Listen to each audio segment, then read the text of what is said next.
Vem lá, Miquinho. Vamos comer a banana? Pode comer. Não tô acreditando que seja real. Que lindo. Que isso, não tô acreditando nisso.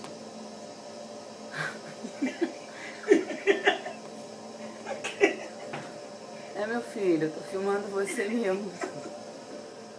Aqui na janela do meu apartamento em Copacabana. Eis que surge um mico. A carinha dele é muito lindinha, né?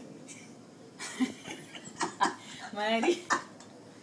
Só você. Mas que carinha, olha, mas ele é muito lindo.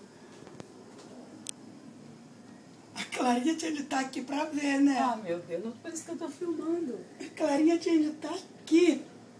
Gente, mas como que ele conseguiu? Tem alguém assoviando. Deve ter mais por aí solto. Será que ele não fugiu daí de algum lugar? Não, daí.